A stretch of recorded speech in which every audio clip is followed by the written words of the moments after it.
জান্নাতের train miss করা যাবে না, জান্নাতে যেতে হবে। যে জান্নাত পায় নাই সে হতভাগা, সে কপাল পোড়া, সে বড়ই দরিদ্র।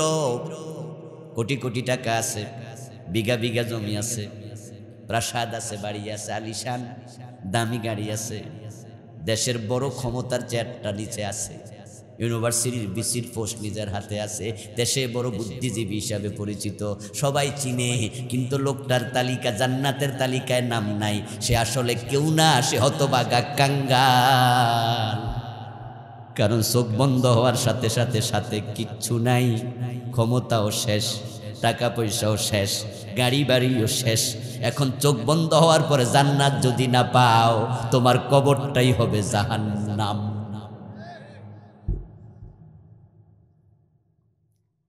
আর থাকার জন্য ঘর নাই, খাওয়ার জন্য খাবার নাই, পরিধান করার জন্য কাপড় নাই, ছিঁড়া কাপড় পরে চলে। বেলালের মতো মসজিদে নববীর বারান্দার সদস্য মানুষের বাড়িতে থাকে, পরের জমিতে কোন রকম ছোট্ট ঝুপড়ি বানায়া থাকে। ঢাকা শহরে গেলে দেখা যায় রেলওয়ের বিভিন্ন জায়গার মাঝে বস্তি আছে, ওই বস্তির মালিক কিন্তু বস্তিবাসী না, মালিক হলো সরকার। তাই মাঝে মাঝে বস্তি ভাঙ্গিয়া দেয়, তখন তারা ফুটপাতে বৌজি পোলামাইয়া লইয়া ঘুমায়া থাকে, থাকার জায়গাটাও তাদের। কিন্তু লোকটা ইমানদার। ওই যে বলছি রিক্সা চালায়, নামাজ পড়ালা, আমি নিজের চোখে দেখেছি।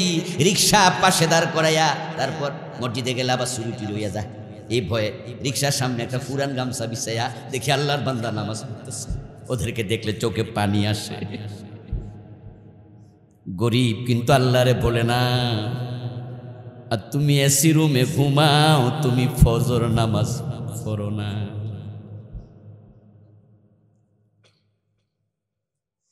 ও দোস্ত, যে রিক্সা চালায় রোজা রাখে তার দিকে তাকাও।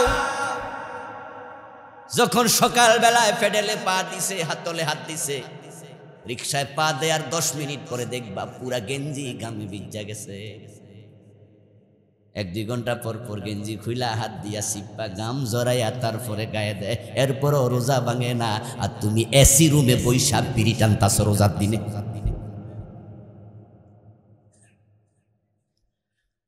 সাবধান মুসলমান, ঈমান এবং আমল 2 শর্তে জান্নাত। ইন্নাল্লাযীনা আমানু ওয়া আমিলুস সলিহাতি কানাত লাহুম জান্নাতুল ফিরদাউসি নুজুলা খালিদিনা ফিহা লা ইয়াবগুনা আনহা হিওয়ালা।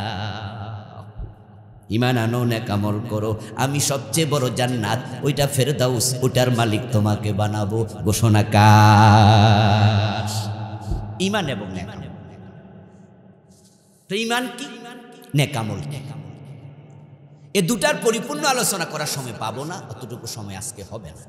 3-4-5 ঘন্টার আলোচনা, তবে আমি শুধু 1-2টা সাইড বলি। ঈমান এবং নেক আমল 2টাকে লাগবে। বাংলাদেশের লোকেরা ঈমান প্রসঙ্গে আলোচনা শুনলে মনে মনে খুশি হয়, ও যাক, তাইলে জান্নাত পাইয়া গেছি, কারণ আমি তো মুমিন। অথচ দোস্ত, আমি তো বাংলাদেশে মুমিন দেখি সবচেয়ে কম, বরং নামাজিদের মাঝেও আমি কাফের মুশরিক দেখি অ্যাভেলেবেল।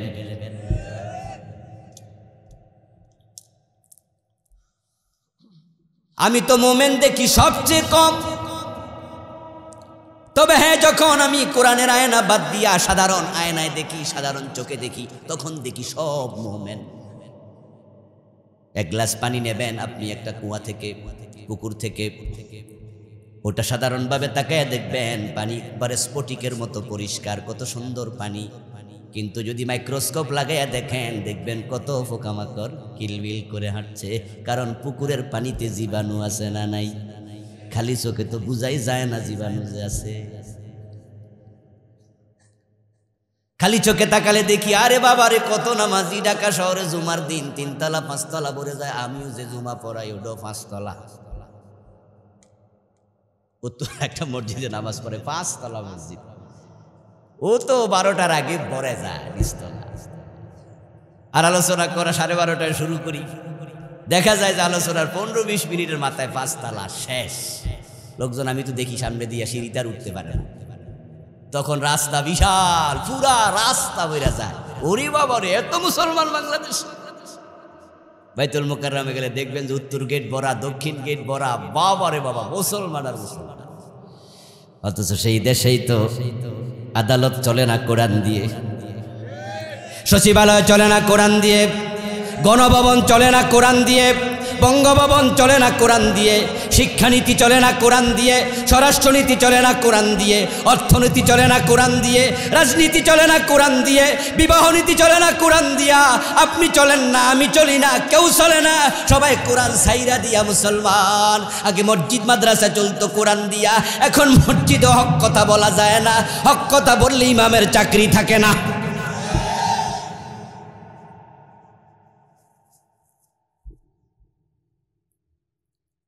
মাদ্রাসা গিয়ে দেখবেন ফাজল মাদ্রাসা, কামেল মাদ্রাসা, দাখিল মাদ্রাসা, প্রিন্সিপাল সাহেবের মাথার উপর বেড়া বেড়ির ছবি। ওই বেড়ির দিকে তাকাইলে বড় বড় সওয়াব হয়, ঠিক না?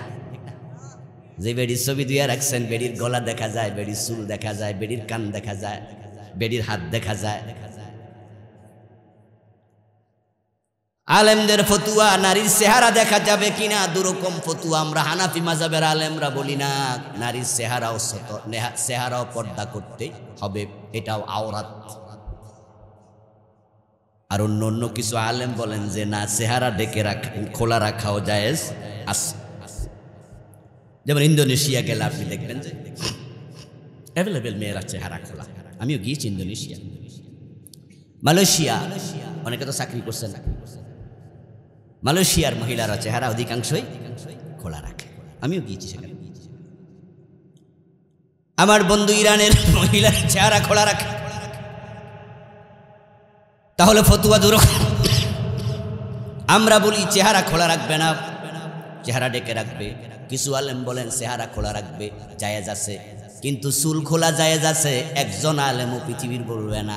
কান খোলা জায়েজ আছে, একদল আলেমও বলবে না। নারীর গলা খোলা জায়েজ, একদল আলেমও বলবে না।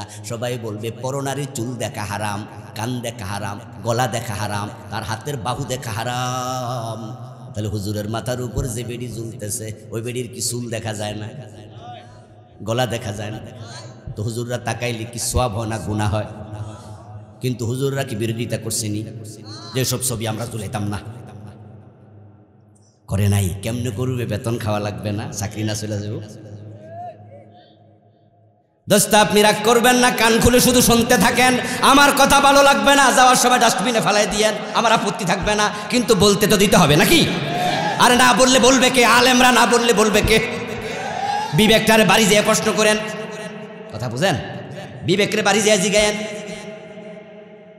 আচ্ছা, আপনার মা, আমার মা, তাদের ছবি মানুষের সামনে জুলুক, আমরা পছন্দ করব? আরে আমার মা কয় কি রে, মানুষে দেখলে গুণ হইব। কারণ আপনার মাও তো নারী, আপনার জন্য তিনি মাহারামা, আমার জন্য তো গায়রে মাহারাম। ও দোস্ত, হাদিসে পাওয়া যায় লা তাদখুলুল মালাইকাতু বাইতান ফীহি কালবুন আও তাসাবির। ওই ঘরে ফেরেশতা ঢুকবে না, রহমতের ফেরেশতা। যে ঘরে কুকুর থাকে, যে ঘরে ছবি প্রদর্শিত থাকে। আমার রাসূল বলছে ফেরেশতা, রহমতের ফেরেশতা ঢুকবে না। অসুখ বিসুখ হইলে, বিপদ আপদ হইলে মাদ্রাসায় দৌড় মারেন, হুজুরের একটু দোয়া করেন হুজুর। এখন হুজুর যে দোয়া করবো, হুজুরের রুমে তো ছবি ঝুলানো, দোয়াটা আসমান পর্যন্ত কোন ফেরেশতা নেবে? ফেরেশতা তো ঢুকার সুযোগই নেই। এরপর হলো ওখানে যদি মৃত্যু হয়, তাহলে কোন ফেরেশতা জান কবজ করবে? আরো বড় বিপদের খবর। ফেরেশতা দুরকম, একটা হলো রহমতের, আর একটা ফেরেশতা গজবের। এখন যদি আপনার সেখানে ছবি ঝুলানো থাকে, আপনার বাড়িতে, নিজের বাড়ির মাঝে ছবি ঝুলাইছেন, এমন লোক এখানে আছে। ফোলার ছবি, মাইয়ার ছবি, নেতার ছবি, নেত্রীর ছবি ঝুলাই রাখছে, সিনেমার নায়িকার ছবি ঝুলায়, এমন লোক মুসলমানের মাঝে, ঘরের মাঝে সিনেমার নায়িকার ছবি ঝুলাই রাখছে। প্রেম কারে কয়? রোনাল্ডোর ছবি। হুজুর মসজিদে ওয়াজ করছে, যে ঘরে ছবি থাকবে, কুকুর থাকবে, হাদিস শুনাইছে, ওই ঘরে ফেরেশতা ঢুকবে না। ওই রহমতের শব্দটা বলেনি, এটা উইথিন ব্র্যাকেট, লা তাদখুলুল মালাইকা বাইতান ফীহি কালবুন আও তাসাবির। এই মালাইকা মানে ফেরেশতা, কিন্তু উইথিন ব্র্যাকেট আছে, রহমতের ফেরেশতা ঢুকবে না। হুজুর সেদিন এটা বলেনি, এমনি মুতলাক বলছে ফেরেশতা ঢুকবে না। ওয়াজ শোনার পরে 2-3 দিন গেল, এক মুরব্বী শরীর বড় খারাপ। মুরব্বীর হঠাৎ মনে পড়ছে লক্ষণ তো বেশি পালা না, মইরা নি যাই, বয়স তো হয়েছে, আরো কয়টা দিন যদি বাঁচতাম, বাঁচার সকার নাই, সবাই আসে। মুরব্বী ফলামাইয়ারা কয় তাড়াতাড়ি আয়, কথা হন। কি হয়েছে বাবা? বাজারে যা, বেশি করে যত ছবি পাস কিনান, যা পাস সিনেমার নায়ক নায়িকা নেতা নেত্রী যা পাস। বাবা আপনি হাজি সাহেব মানুষ, এসব কি কন? তাড়াতাড়ি কইছে কিনা আনি ঘরে লাগা, ওয়ালের চারিদিকে শুধু লাগা। এখন পোলা মাইয়া বাবার অর্ডার কিছু করার নাই, দৌড় মারছে বড় পোলা ছোট পোলা, বাজারে যায় এরম ছবি টবি 15-20টা আইনা রওনা দিচ্ছে কান্দে লইয়া। ইমাম সাহেবের সাথে দেখা, হুজুর কয় কি এগুলা? আব্বার কি হয়েছে বুঝি না, জীবনে কোনোদিন তো এসব করে নাই, এখন আজকে ডাইরেক্ট শক্ত অর্ডার, ছবি আইনা ঘরে লাগা। হুজুর কয় আরে হাজি সাহেব মানুষ, এটা কি অর্ডার করলো বুঝলাম। হুজুরও গেছে, চল আমি জিগাই যাইয়া, তোরা না বাপ কথা জিগাইলে দমক মারবো, আমি তো হুজুর ইমাম, আমার তো দমকাইব। হুজুর যাইয়া জিজ্ঞেস করে মুরব্বী কি হয়েছে, ছবি লাগাইবেন কেন? পোলা মাইয়ারে ছবি কিনতে কইছেন কেন? হুজুর আপনিও তো ওয়াজ করছেন ছবি থাকলে ফেরেশতা আইয়ে না, গত 2 দিন শরীরটা বড় খারাপ, কোন ফেরেশতা আইয়া লাগ কওয়া যায় না, এই জন্য ছবি লাগামু, আজরাইল যেন বাইরে থাকে, আর আমিও সিদ্ধান্ত নিছি ঘরের বাইরে যাবো না।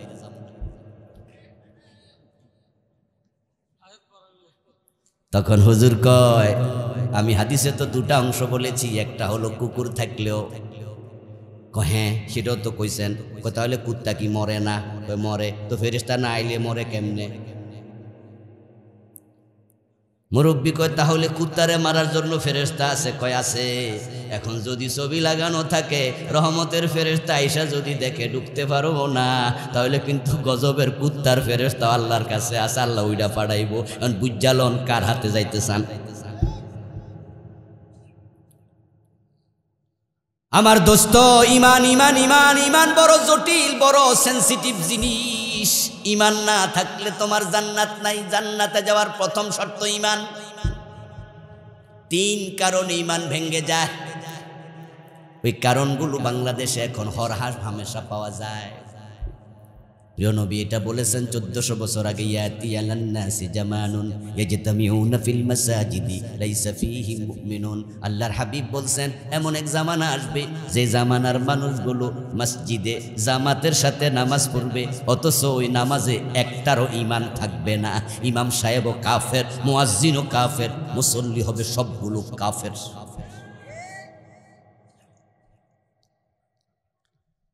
1400 বছর আগে হাদিস কইছে, আজ থেকে 250 বছর আগে, 150 বছর আগে হাদিসটা বাস্তবায়ন হয়ে গেছে।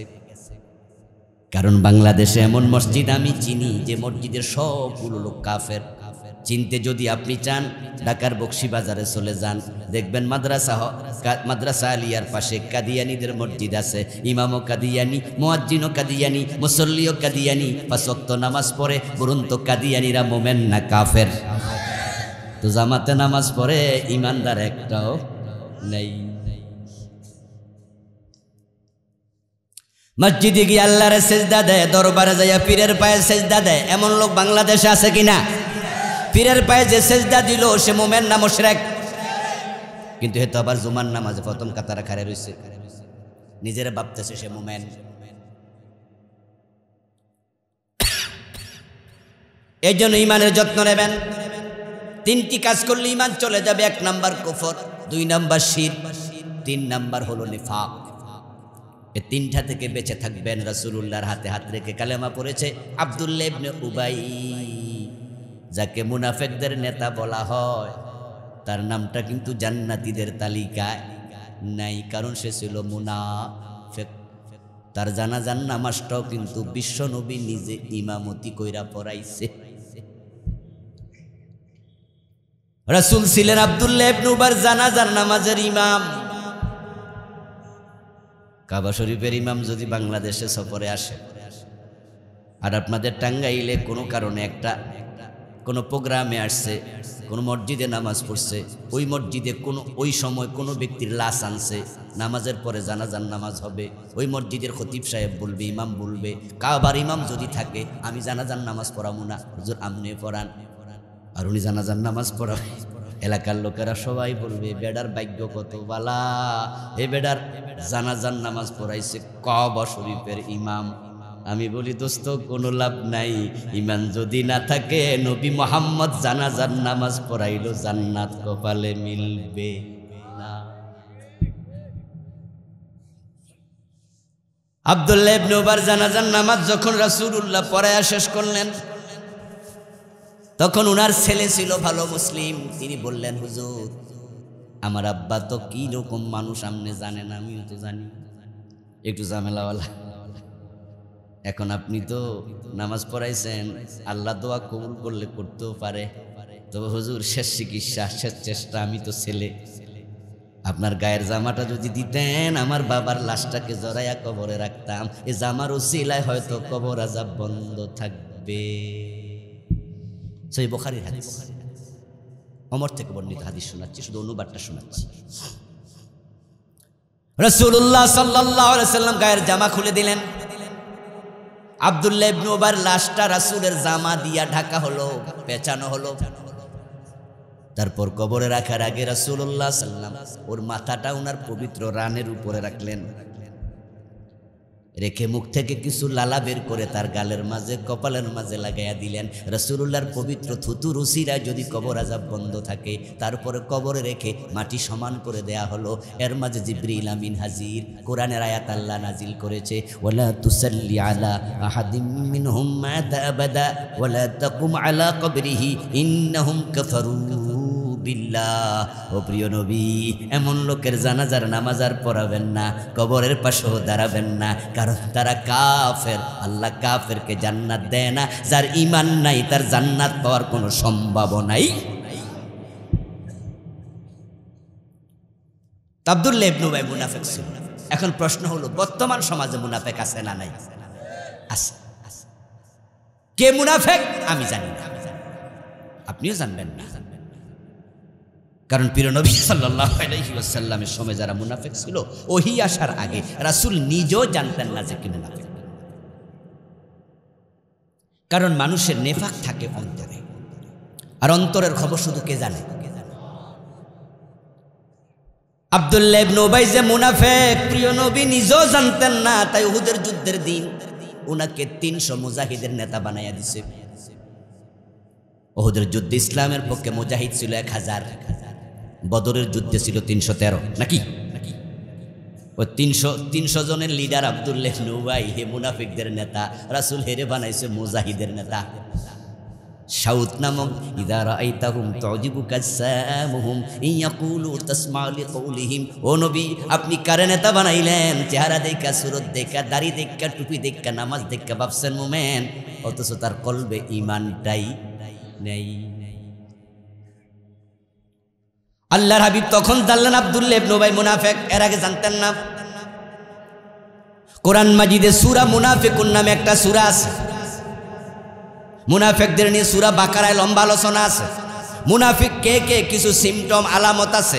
আল্লাহ কোরআন মাজিদে বলেছেন, এ নিয়ে আমি একটি বই লিখেছি, নাম দিয়েছি ঈমান, কুফর ও নেফাক। ওখানে নেফাক অংশ আমি 28টা আলামত কোরআন হাদিস থেকে দিছি, 28টা। যদিও বাংলাদেশের লোকেরা 3-4টা জানে। অধিকাংশ কথা বললে মিথ্যা বলবে, আমানত রাখলে খেয়ানত করবে, ওয়াদা করলে লঙ্ঘন করবে, ঝগড়া করলে গালিগালাজ করবে, এই পর্যন্ত অধিকাংশ ওয়াজ শেষ। অথচ এগুলো নেফাকে আমলি। মিশা করলে ঈমান যায় না, আমানত ধ্বংস করলে ঈমান যায় না, ওয়াদা রক্ষা না করলে ঈমান যায় না। কবিরা গুনাহ হয়, কবিরা গুনাহ হয়, কিন্তু যেই কাম করলে ঈমান যায়, ওই নেফাক নিয়ে বাংলাদেশে আলোচনা নাই বললেই। আজকে আমার আলোচ্য বিষয় সেটা না, আমি সেদিকে যাবো না। 28টা আমি লিখেছি। আরেকটা হলো কুফর করলে ঈমান যাবে। আজকে আমি কুফর নিয়েও কথা বলবো না। কুফর করলে ঈমান যায়, যেমন ঈমান হারাইছে কাদিয়ানি, কারণ তারা কুফর করেছে কোরআনের 4টি অক্ষরের সাথে, একটি মেসেজের সাথে। সেটা হলো বিশ্ব নবী, শেষ নবী, খা আলিফ তা মিম খাতামান নবিয়্যিন। তারা কোরআন হাদিস সব মানে, কিন্তু প্রিয় নবীকে শেষ নবী মানে না। তাই তাদের ঈমান শেষ। কাফের হওয়ার জন্য ডজন ডজন কুফরি লাগে না, একটা করলেই। কেউ যদি বিষ খায়া মরতে চায়, কি দোয়ানের সব বিষ খায়া লাগে? এবে কন্যা দোকানে সব বিষ খাই এলায়, আধা কেজি 1 কেজি খায় নাকি?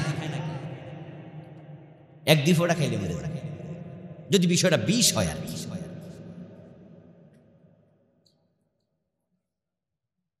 অঙ্কের মতো অঙ্ক 10 লাইনের মাঝে 9 লাইন ঠিক, 1 লাইন ভুল হয়েছে, 10-এর মাঝে কত পাবেন? 5 লাইন ভুল হয়েছে, 10-এ 10 লাইন ভুল। যে পুরা কোরআন মানে না সে কাফের, যে 15 পারা মানবে না সে কাফের, যে 29 পারা মানে 1 পারা মানে না কাফের, 113 সূরা মানে 1 সূরা মানে না কাফের। কেউ যদি কয় 1 অক্ষর মানি না হেডা কাফের, কারণ কোরআনের প্রতিটা অক্ষর হলো ঈমানের ডিজিট। সে শব্দ বলবি, আবার বলছি মনে রাখবেন, ঈমানের কোরআনের প্রতিটা অক্ষর ঈমানের ডিজিট, প্রতিটা অক্ষর ঈমানের অংশ। এই জন্য সব মানা লাগবে, সব সব। এখন তো সবার হাতে মোবাইল আছে, example is the better then advice. Quran example আছে, হাদিস এক্সাম্পল আছে, বুঝতে সহজ। এই যে আমার হাতে মোবাইল আছে, আমি গ্রামীণ সিম ব্যবহার করি। আমি এই সিম যখন কিনছি, আমার উদ্দেশ্য হলো আমি তারবিহীনভাবে আমি আমার প্রয়োজনীয় কথা অন্যের সাথে বলতে চাই। তা আমার সিম কোম্পানি একটা সিম দিল, তার মাঝে ওনারা 11টা ডিজিট দিল, দেয় নাই? 01716, তারপরে আবার আরো 6টা, এখানে হলো 5টা, ওখানে 6টা, মোট কয়টা? 11টা। এখন আমি যদি আমার এই মোবাইলের মাঝে 10টা টিভি একটা বাদ দেই, রিং যাবে, কিয়ামত পর্যন্ত টিপলে যাবে, কারণ কোম্পানি বলছে 11 ডিজিট। তাই সেবা পেতে চাইলে তুমি 11 জিবি ছাড়বে ভাই, তুমি কম দিও না, কম ছাপলে কিয়ামত পর্যন্ত ছাপবা, কল যাবে। এ কোরআনের প্রতিটা অক্ষরকে আল্লাহ ঈমানের ডিজিট বানাইছে, কাদিয়ে তা থেকে 6টা বাদ দিছে, আর কল ঢুকবে না। বিশেষ কফরি করার জন্য পুরা কোরআন অস্বীকার করা লাগে না। আমার আগের বক্তা বলেছে, আমি কিছুটা শুনছি আসতে আসতে, ইবলিস শয়তান আল্লাহর আদেশ মানে নাই কয়টা? ঈমান আছে না গেছে? কাদিয়ানি মানে নাই, আল্লাহ একটা মেসেজ, ঈমান চলে গেল। এখন আপনাদের ঈমানের খবর কি একটু যাচাই করেন তো। আল্লাহকে সুর ধরে হাত কাটো, 52 বছরে কাটেন নাই। আল্লাহকে জেনা করলে 100 বেত লাগাও, বিবাহিত হলে পাথর মারো, 52 বছরে মানেন নাই। আমার রাসূল বলে মদ পান করলে 80 বেত লাগাতে হবে। হযরত ওমর নিজের ছেলেটাকে সার দেন নাই, কিন্তু বাংলাদেশে মদ ইয়াবা আছে না নাই? 80 বেত লাগাইছেন কয়দিন? আমার আল্লাহর বক্তব্য, লাহুল খালকু ওয়াল আমর, সাবধান, সৃষ্টি যার, আইন চলবে শুধু তার। কিন্তু 52 বছরে আল্লাহর আইন না নিয়া ব্রিটিশ আইনে দেশ চালাচ্ছেন, এ নিয়ে আপনার কোনো টেনশনও নাই। তো আল্লাহ হাসরের মাঠে কইব না, আইন দিলাম আমি, আমারটা বাদ দিয়া ব্রিটিশটা মাইনা তুই আমার জান্নাত খোঁজস কেন?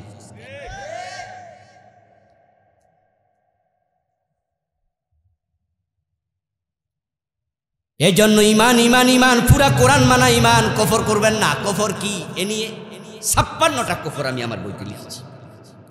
আলোচনা বেশি হওয়া লাগবে কফর নিয়ে, ঈমান নিয়ে, তাওহীদ নিয়ে, রিসালাত নিয়ে। এগুলো আলোচনা কম। নামাজ রোজা আছে আলহামদুলিল্লাহ, আলোচনা আরো লাগবে, নামাজের ব্যাপারও লাগবে, কারণ মানুষ বেনামাজিও হচ্ছে। তবে নামাজ রোজা আমলের চেয়ে ঈমানের দাম বেশি, ঈমান নিয়ে আলোচনা হবে সবচেয়ে বেশি। ঈমান যেন হারায়া না যায়।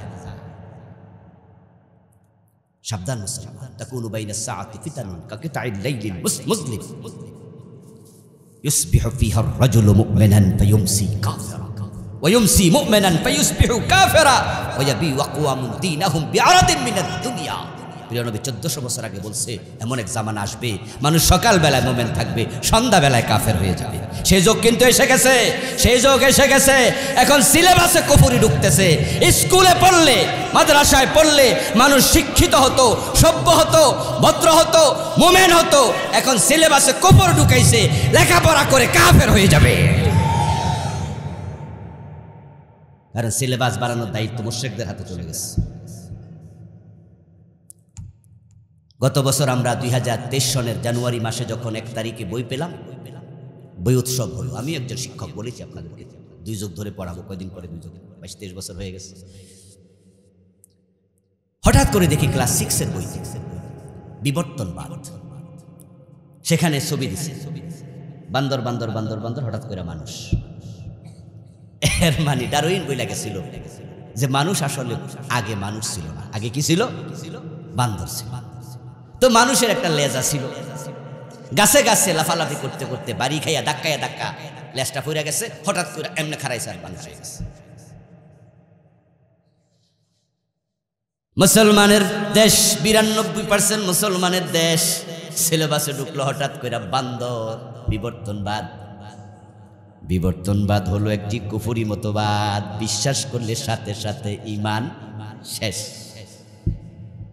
ওই যে আমি কিছুক্ষণ আগে বলছি কোরআনের প্রতিটা অক্ষর ঈমানের ডিজিট।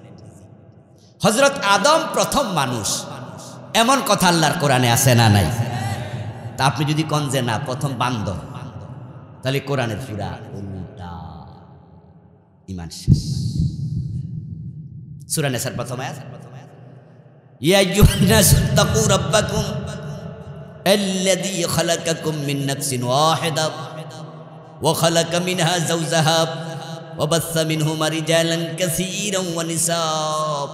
ও দুনিয়ার মানুষেরা, তোমাদের আল্লাহ তোমাদের রবকে ভয় করো, আর জেনে রাখো তিনি তোমাদেরকে একজন মানুষ থেকে বানাইছে। ওই মানুষটার নাম কি? তার থেকে তার স্ত্রীকে বানাইছে, তারপরে তারা স্বামী স্ত্রী দুইজন আদম হাওয়া, তাদের থেকে লক্ষ কোটি মানুষ আল্লাহ বানাইছে।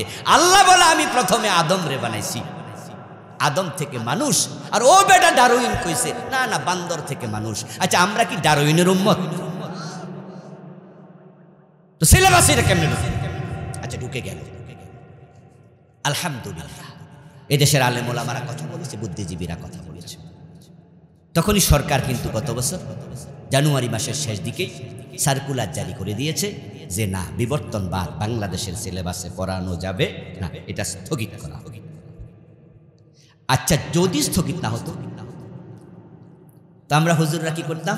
2-4 মাস হইচই করে পরে আর আরে কানতে কানতে গলা ভেঙে যায়, চোখের পানি শুকাইয়া যায়। তো এক পর্যায়ে আমরাও থেমে যেতাম, কিন্তু সিলেবাসে এটা থেকে যেত। যদি থেকে যেত আমাদের বাচ্চারা ক্লাস 6-এ কাফের হয়ে যেত। কিন্তু আল্লাহ শুকরিয়া, এটা স্থগিত হয়েছে। আচ্ছা যারা এটা করছিল,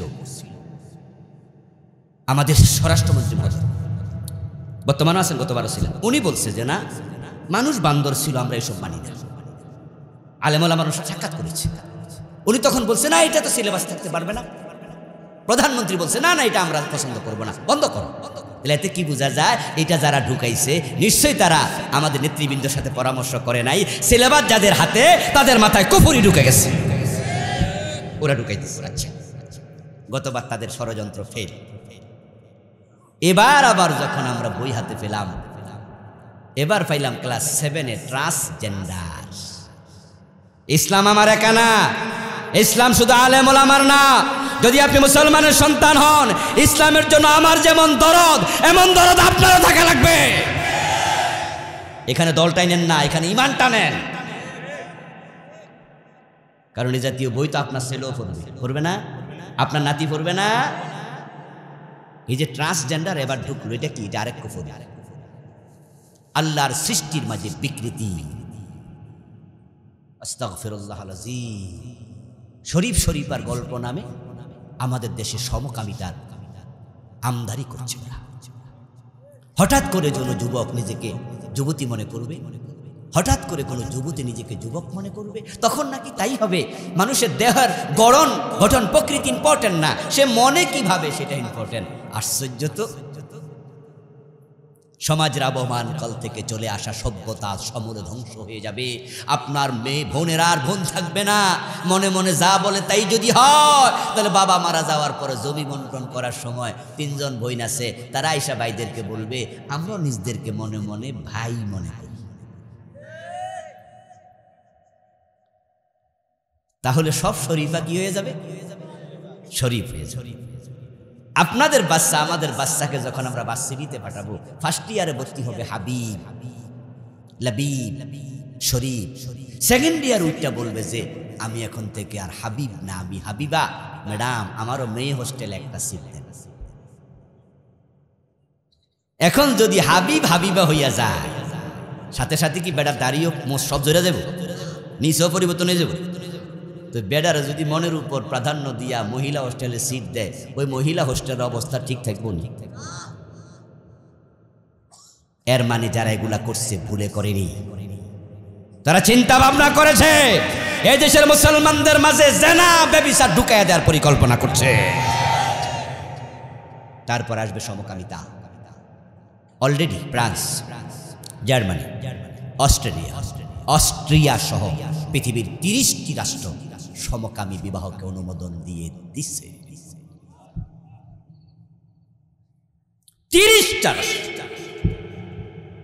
এর মানে হলো ছেলে ছেলেকে বিয়ে করলে, মেয়ে মেয়েকে বিয়ে করলে।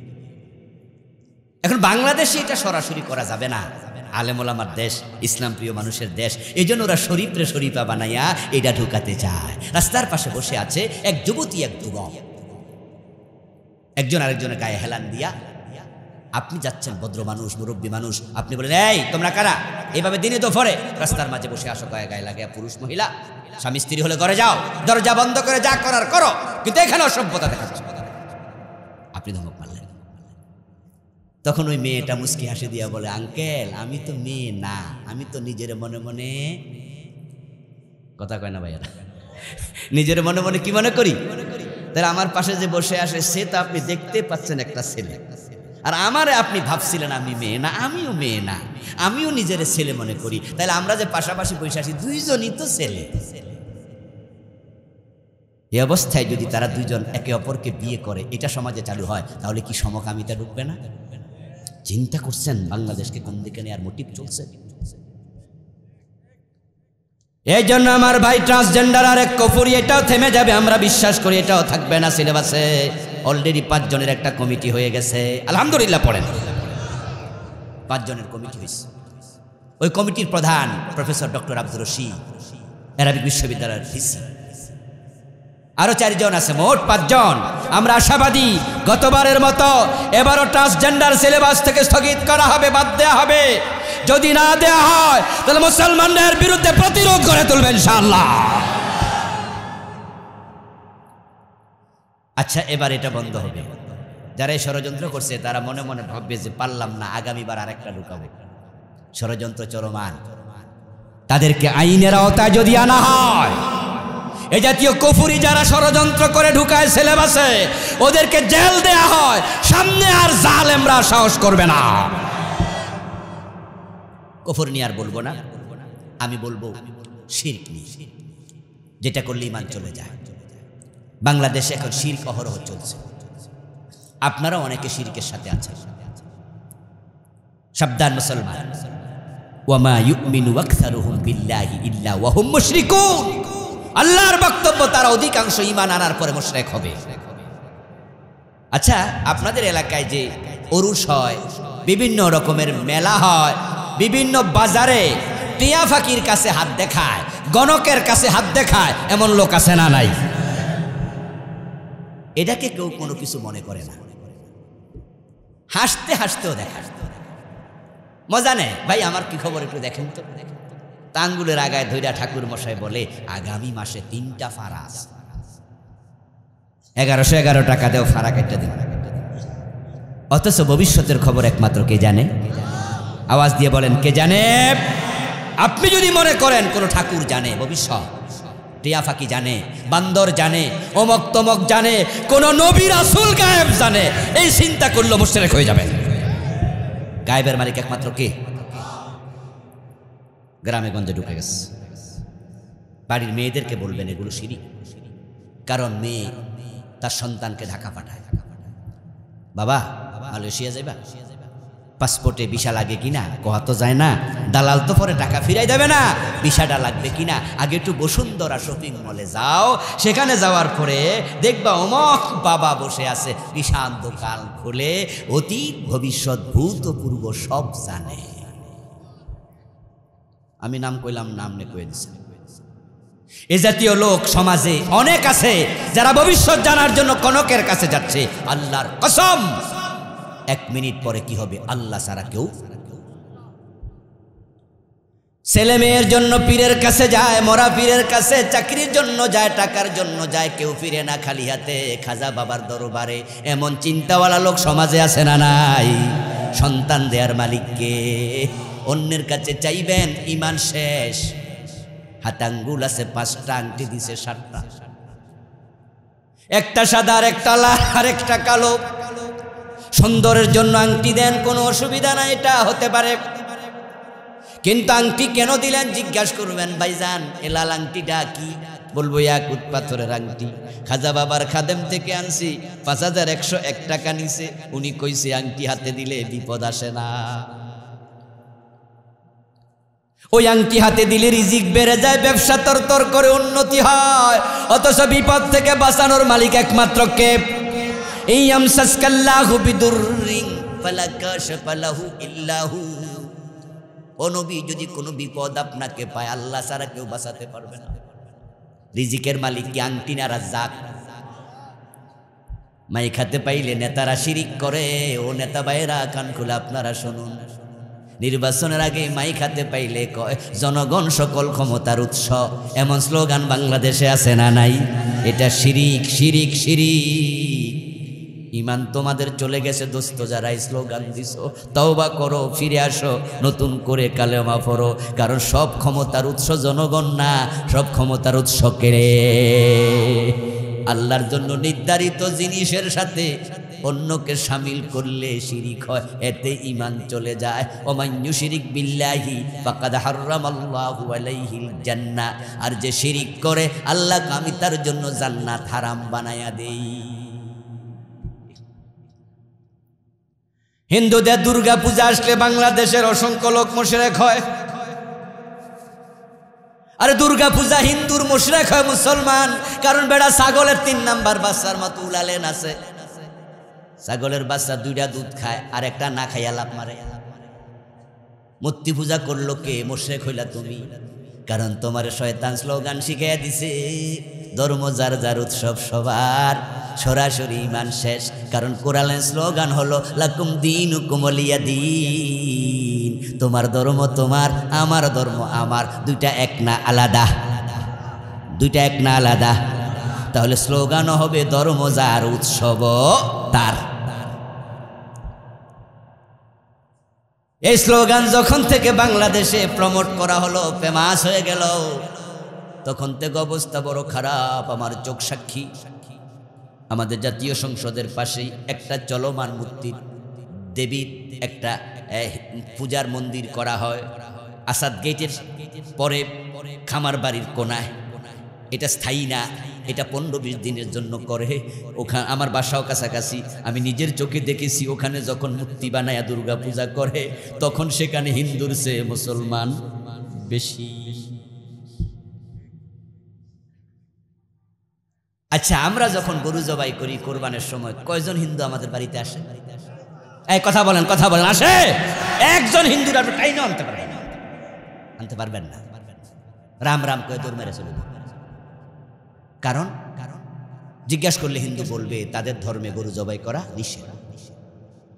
তো যেই কাজ তাদের ধর্মে নিষেধ, সে কাজ তারা দেখতে আসবে কেন? দেখতে আসবে না। এর মানে কি দাঁড়ালো? তাদের ধর্মের প্রতি তাদের শ্রদ্ধা আছে। এবার আপনাদের কাছ থেকে জানতে চাই, দুর্গা পূজা, মূর্তি পূজা আমাদের ধর্মে জায়েজ না হারাম? তো যে ধর্মে হারাম সে ধর্মে দেখতে যাও কেন? তাদেরটা তারা করুক, ঠিক কিনা? আমরা বাধা দেব না, তারা করুক, এটা তাদের ইচ্ছা। আমরা দাওয়াত দেব, আমরা উপদেশ দেব, কিন্তু আপনি তো সেখানে গিয়ে হাততালি দিচ্ছেন।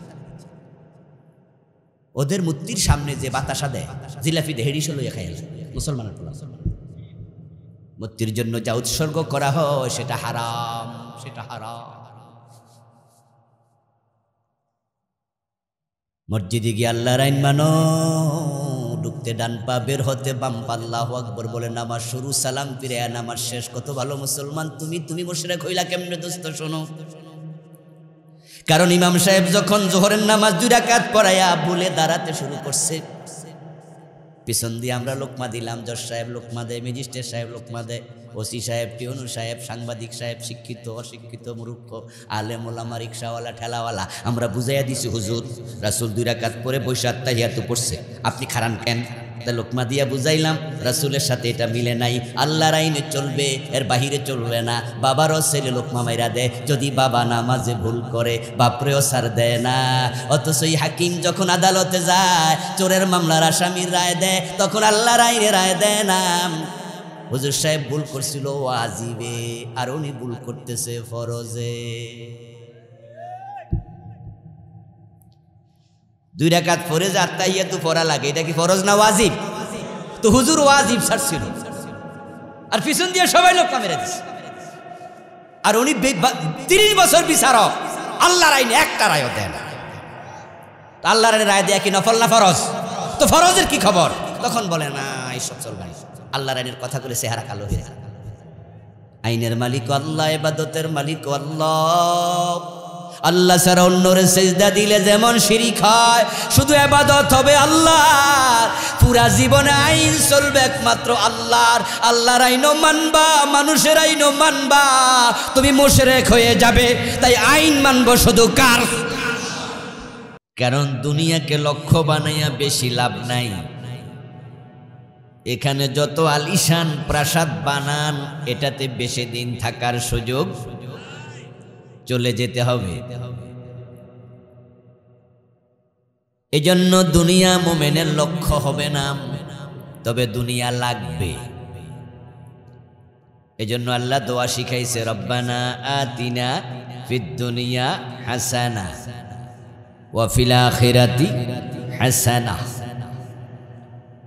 দুনিয়ায় কল্যাণ দেও, আখিরাতেও কল্যাণ দেও। দুনিয়া বাদ দিয়ে আখিরাত নয়। এই জন্য মুমিনের জন্য দুনিয়া ত্যাগী বৈরাগী হওয়া জায়েজ নাই। লা রুহবানিয়াতা ফিল ইসলাম, ইসলামে কোনো বৈরাগ্যবাদ নাই। দুনিয়া লাগবে, ব্যবসা বাণিজ্য, চাকরি বাকরি, কৃষিকাজ, ক্ষেত খামার সহ সব কিছু লাগবে। আমার রাসূল কি নিজে ব্যবসা করেন নাই? আবু বকর সিদ্দিক ব্যবসায়ী ছিলেন না? ইমাম আবু হানিফা রাহমাতুল্লাহ আলাইহি বৈরাগী ছিলেন না ব্যবসায়ী? বৈরাগী হওয়ার কোনো সুযোগ নাই। তবে দুনিয়াকে লক্ষ্য বানানো জায়েজ নাই। একজন মুমিনের কাছে দুনিয়া হবে নৌকার তলার পানির মতো। পানি ছাড়া নৌকা চলবে না, কিন্তু এই পানি আবার নৌকার ভিতরে ঢুকতে দেওয়াও যাবে না।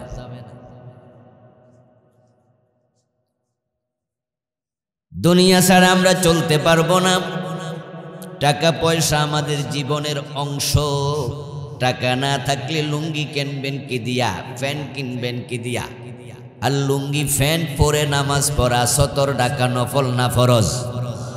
নামাজ পড়তো তো 70 ডাকতে হবে, 70 ডাকতে টাকা লাগবে। আল্লাহর ঘর মসজিদ বানানোর জন্য টাকা পয়সা দরকার আছে কিনা? তো মুসলমান টাকা না কামাইলে হিন্দুর কাছে ভিক্ষা চাইব নাকি যে আমরা মসজিদ বানাবো, কিছু টাকা দেন? দুনিয়া লাগবে।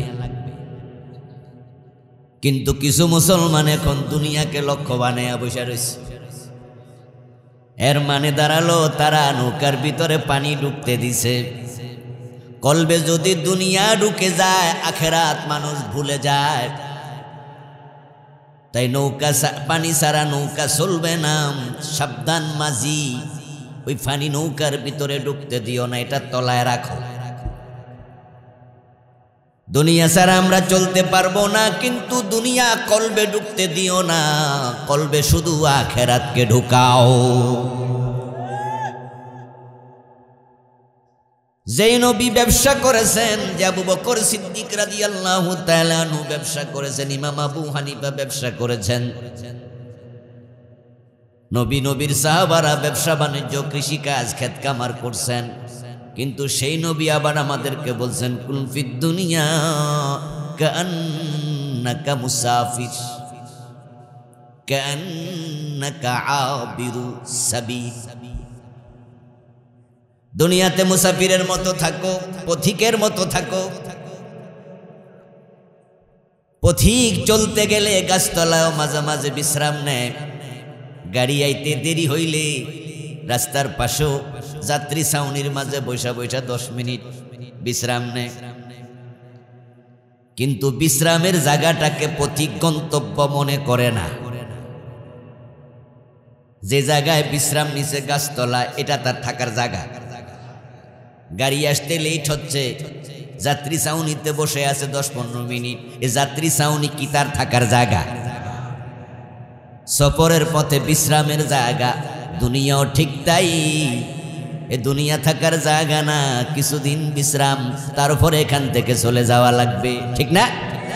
চলে যেতেই হবে, থাকতে চাইলেও থাকতে দেয়া। এবং তোমাকে তোমার এই দুনিয়া থেকে আল্লাহ যখন সরাবেন, আগাম কোনো সতর্ক বার্তাও দেবে না, আর অনুমতি তো নেয়া দূরের কথা। এই যে সভাপতি সাহেব চেয়ারে বইছে, প্রধান অতিথি একটাতে বইছে, আমি একটাতে বইছি। এই চেয়ারের মাঝে আমাদের কিছু সময়ের জন্য হইল একটা অধিকার তৈরি হয়েছে। এখন আপনি যদি পিছন দিয়ে আইসা সভাপতি সাহেবরা কোন যে এই ওঠেন, সরেন, তুমি একটু চোখটা বড় করে কইব, সরেন মানি, এই সরেন মানি কি আমি বইছি না? এটা অধিকার তৈরি হয়েছে। আরে লোকাল বাস ওইটা আপনি একটা সিটে যদি বসেন, আরেকজন ওঠেন, আপনি ওঠেননি, আপনি কোন ওঠেন মানি, আমি বইছি না? বাসটা কি আপনার? বাসের মালিক যদিও আইসা কয়ে ওঠেন, আপনি মালিক রে কইবেন মিয়া ভাড়া দিয়া বইছি, তুমি মালিক হইলে কি হয়েছে? নামো মিয়া। অধিকার তৈরি হয়েছে। এই জন্য আমরা যে যেখানে যাই, আমরা সেখান থেকে সরতে চাই না, একটু সামান্য অধিকার হলেও তৈরি হয়। তাই আপনি বাড়িতে কারো দারোয়ানি চাকরি দিলে, হেরো চাকরি খাওয়ার আগে একটু কওয়া লাগে, ঠিক না? হেরো 15 দিন 1 মাস আগে কয়, ভাই তুমি আগামী মাস থেকে আরেকটা চাকরি দেখো, আমি 1 তারিখ থেকে আর তোমারে রাখবো। কিন্তু যেই দুনিয়ায় আপনি বাড়ি বানাইছেন, গাড়ি করছেন, এত কিছু, এখান থেকে আপনাকে আল্লাহ যখন টান মাইরা নিয়ে যাবে, আগে আপনার একটু সতর্ক করবে না? অনুমতি তো নেয়া দূরের কথা। আজরাইল আইসা কি কইব নাকি স্যার যাইবেননি না থাকবেন? জিগাইব কি এক আশ্চর্য ব্যাপার। আপনার এখানে 5 তলা বাড়ি, আপনার এখানে পাজারু গাড়ি, আপনার এসি করা ঘর, আপনি এত কিছু বানাইলেন, এখান থেকে আপনাকে সরাইয়া দেবে, আপনাকে সিগন্যালও দেবে না, অনুমতি তো নেয়া দূরের কথা, একটা সেকেন্ড সময় আপনাকে দেবে না। এজন্য রাসূল বলছে, কুন ফিদ দুনিয়া কান্নাকা আবিরুস সাবিল। ও দুনিয়ার মানুষ, মুসাফিরের মতো থাকো। আসলে তুমি দুনিয়াতে মুসাফির ছাড়া আর কিচ্ছু না। এরপরের অংশ হাদিস, ওয়াউদ্দা নাফসাকা মিন আহলিল কুবুর। আরে ভাই, মুসাফির ও সফরে যাওয়ার সময় মানি ব্যাগটা সাথে লইয়া যায়, হাতে কইরা। আরে বাকিটা আপনারা কন না, সব আমার দিয়ে কয়েন না, হাতে কইরা মোবাইলটাও নিয়ে যায়, গায়ের মাঝে 1 সেট জামা কাপড় নিয়ে যায়। কিন্তু তুমি এমন এক ব্যক্তি, এমন মুসাফির, দুনিয়ায় যাওয়ার সময় তোমাকে একটা আংটিও সাথে দেয়া হবে না, মোবাইল দেওয়ার তো প্রশ্নই আসে না। এবং তোমার জামা কাপড় যেগুলো পরেছ সেগুলো খুলে তোমাকে উলঙ্গ বানাইয়া দেবে, সাথে কিচ্ছু নাই, সব খুলে রাখবে। তো কোন দুনিয়ার সাথে এত সম্পর্ক করলা? গায়ের জামাটা পর্যন্ত নাই, আপনজনরা টেনে টেনে খুলে নেবে। আমাদের মাদের, আমাদের বোনদের মৃত্যুর পর নাকের ফুল, কানের ধুল, হাতের বালা, গলার চেইন আপনজন টেনে টেনে খুলে, খুলতে খুলতে সালোয়ার কামিজটা পর্যন্ত খুলে। ও দোস্ত, এই জন্য রাসূলুল্লাহ সাল্লাল্লাহু আলাইহি সাল্লাম বলছেন, মুসাফিরের মতো থাকো, দুনিয়াকে টার্গেট বানায়ও না, লক্ষ্য বানায়ও না, কলবে দুনিয়াকে ঢুকতে দিও না। মান আহাব্বা দুনিয়াহু ওয়া দাররা আখিরাতাহু ওয়া মান আহাব্বা আখিরাতাহু ওয়া দাররা দুনিয়াহু। প্রিয় নবী সাল্লাল্লাহু আলাইহি ওয়াসাল্লাম বলেন, যে দুনিয়ার মহব্বত কলবে ঢুকাইছে, সে তার আখিরাতকে ক্ষতিগ্রস্ত করেছে। এর মানে হলো নৌকার ভিতরে পানি ঢুকবে, শুয়াইতে শুয়াইতেও যদি ঢোকে তাও এক পর্যায়ে নৌকাটাকে পানি ডুবানোর সম্ভাবনা আছে। আপনারা চড়ছেন কিনা নৌকায় আমি জানি না, তবে আমি ছোটকালে চড়ছি। আমাদের এলাকায় কিছু খাল ছিল, এখন তো ব্রিজ অ্যাভেলেবেল, এপার থেকে ওপারে যাওয়ার জন্য নৌকা থাকতো। তো নৌকার মাঝে দেখতাম মাঝি এরকম একটা বাটি রাখতো। তো যখন দেখতাম নৌকার ছিদ্র দিয়া, পুরান নৌকা হইলে একটু পানিটা নিয়ে ঢুকে, হে আমাদের নৌকা চালানি বন্ধ কইরা আগে ওই বাটি দিয়া পানি ফেলে। এরকম কি দেখছেন নি কোনোদিন? আমাদের সমবয়সীরা বা সিনিয়ররা দেখবেন, এখন তো আর সেই নৌকার যোগ নাই। ও বন্ধু, নৌকার মাঝি কেন পানি ফেলতেছে? সে জানে পানি ছাড়া নৌকা চলবে না, কিন্তু এটাও জানে বেশি পানি ঢুকলে আবার নৌকায় পানিতে ডুবাইয়া দেবে। টাকা পয়সা ছাড়া দুনিয়া চলবে না, কিন্তু আবার যে টাকা পয়সা বাড়ি গাড়িকে লক্ষ্য বানায়, হালাল হারাম ভুলে যায়, সুদ খায়, ঘুষ খায়, মানুষ ঠকায়, এই টাকার জন্য চুরি ডাকাতি করে, ওই টাকা তাকে জাহান্নামে নিয়ে ধ্বংস করে ছাড়বে। খুব সাবধান। তাই লক্ষ্য হবে জান্নাত। আজকের মাহফিলে আমরা যারা আছি, দুনিয়ার জীবন শেষ জীবন, আখিরাত বলতে কিছু নাই, এমন বিশ্বাসী কেউ আছি নাকি? বরং আমরা সবাই বিশ্বাস করি দুনিয়া শেষ না, মৃত্যুর পর আর একটা জীবন শুরু হবে, আখিরাতের জীবন, যেই জীবনে শুরু আছে আর কোনোদিন শেষ হবে না। ফারিকুন ফিল জান্নাতি ওয়া ফারিকুন ফিস সাঈর। এখান থেকে মানুষগুলো চলে যাবে, যাওয়ার পথ হলো দুটা, রাস্তা হলো দুটা, একদল জান্নাতের দিকে যাচ্ছে আর একদল জাহান্নামের দিকে। এ দুটার মাঝখানে কোনো তৃতীয় পথ নাই। বর্তমান পৃথিবীতে মানুষের সংখ্যা 800 কোটির কম বেশি। এই 800 কোটি মানুষ দুই রাস্তায় উঠে গেছে, কেউ জান্নাতের দিকে, কেউ জাহান্নামের দিকে যাচ্ছে। সূরা বুরুজের 11 নম্বর আয়াতে আল্লাহ জান্নাতের দিকে যাওয়ার জন্য বলছে। কারা কারা জান্নাত পাবে তার আলোচনা আল্লাহ করেছেন। নিশ্চয় আমরা সবাই আল্লাহর জান্নাতে যেতে চাই, ঠিক না? জান্নাতের জন্যই তো এত সবাই আয়োজন। এই শীতের মাঝে উঠে আমরা ফজরের নামাজ পড়ি, আল্লাহ যেন জান্নাত দেয়। চৈত্র মাসে লম্বা দিনে রিক্সা চালাইয়াও রোজা রাখে, রোজা ভাঙে না, এমন 2-4 জন রিক্সাওয়ালাও আছে। দেখবেন আপনি ক্ষেতের আইলে দাঁড়াইয়া গামছা বিছাইয়া নামাজ পড়ে, গরিব এমন কৃষকও আছে।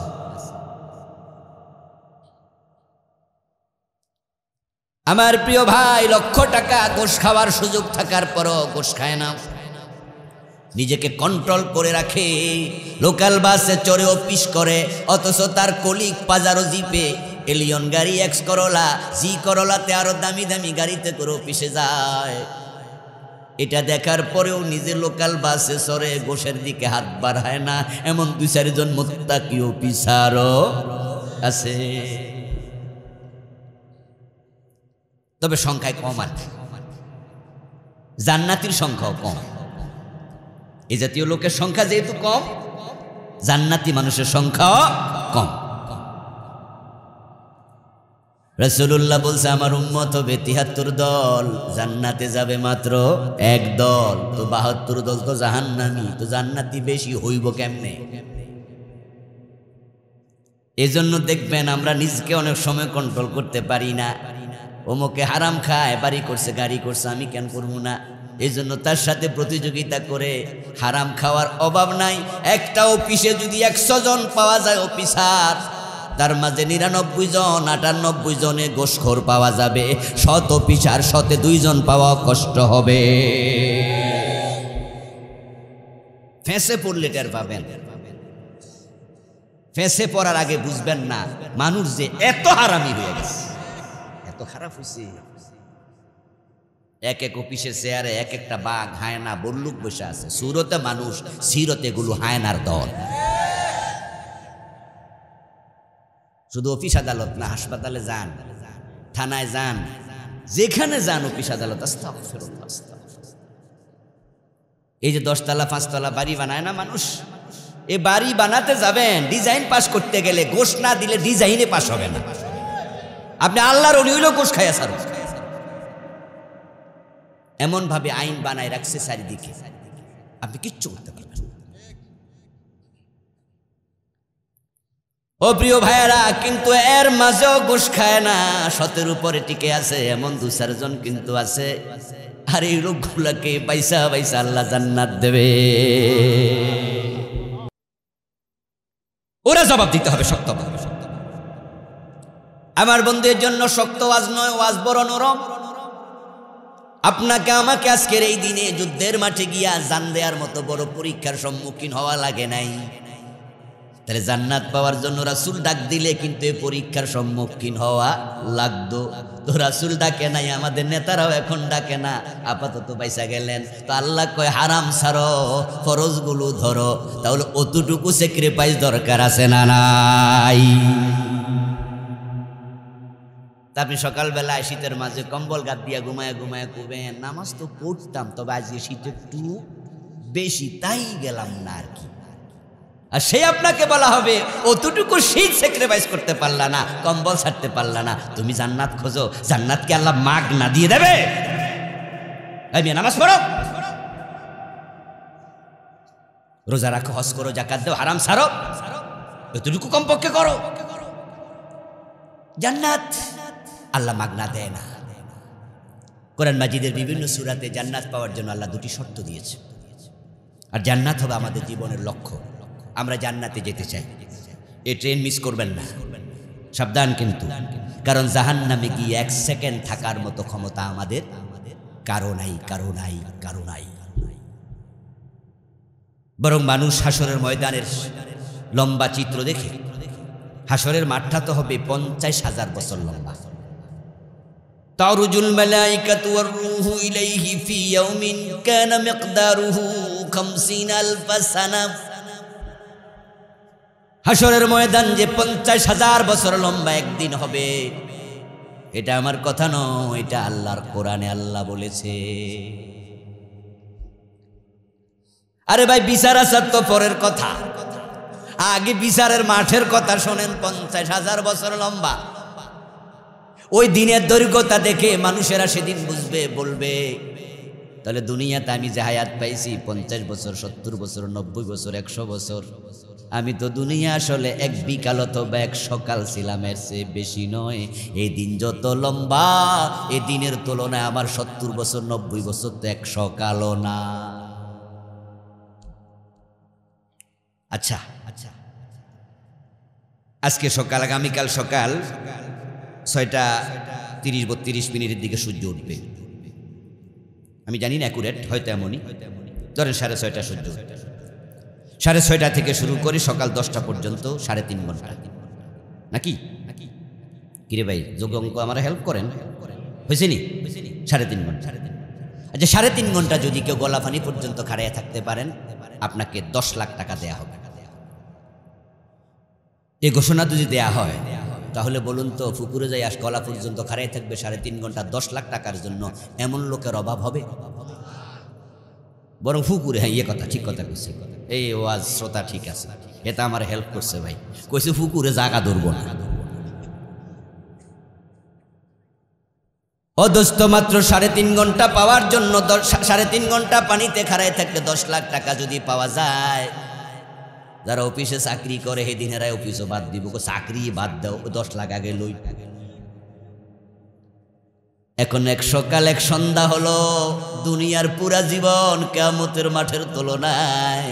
ওই সকাল সন্ধ্যা যদি ধৈর্য ধইরা হারাম না খাইয়া টিকে থাকতে পারতা, ফরজ না সাইরা টিকে থাকতে পারতা, ওই 1 বিকালের কারণে আল্লাহ তোমার জান্নাত দিত। শুধু এটা না, ওই কঠিন দিনে আল্লাহ আরশে আজিমের ছায়াতলে জায়গা দিয়ে দিত।